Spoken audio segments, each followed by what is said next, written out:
এত রাত্রে আমাদের ইচ্ছে হলো গরম রসগোল্লা খাওয়ার, তো পুরো ওই মাথা থেকে খুঁজতে খুঁজতে বাসদোনি চলে আসলাম। বাসদোনি মেট্রো স্টেশন, কোনো রসগোল্লার দোকান খোলা নেই। আর বর আবার আর একটা কোথায় গেল এইদিকে, যদি পাই, পাওয়া যাবে না। এখন এমন সময় হয়েছে সব তাড়াতাড়ি দোকানপাট বন্ধ করে দিচ্ছে।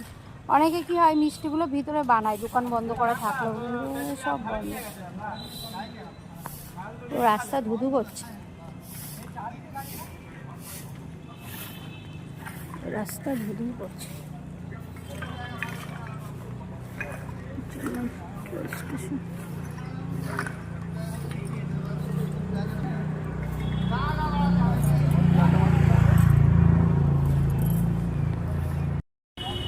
কি গো, রসগোল্লার সন্ধান পেলে?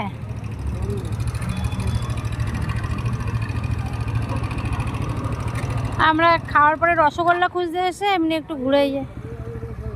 হ্যাঁ,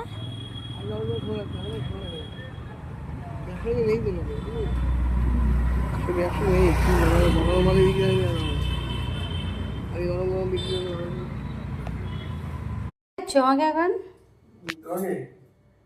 সাত সমুদ্র 13 নদী পারে চলেছে। বেশি না রোগ, বলো কোথায় নিয়ে এই বীরপুরে। এখন আমি বলে দিচ্ছি, বর কালকে আমাকে সারা দেশ ঘুরিয়ে রাত্রেবেলা 11টা 12টার সময় রসগোল্লা খাওয়াতে পারিনি, এখন আমাকে রসগোল্লা খাওয়াতে নিয়ে যাচ্ছে। পেট চুক্তি রসগোল্লা, পেট চুক্তি। বর এসেই খাওয়া শুরু করে দিয়েছে, রসগোল্লার বদলে খাচ্ছে সিঙ্গারা। তারপরে খাবো আমরা রসগোল্লা, রাধা রাধা।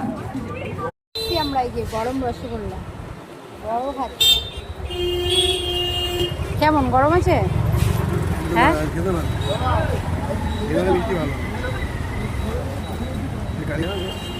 আমিও গরম রসগোল্লা খেয়ে নিই, রাধা রাধা বলে দোকানদার হাসছে।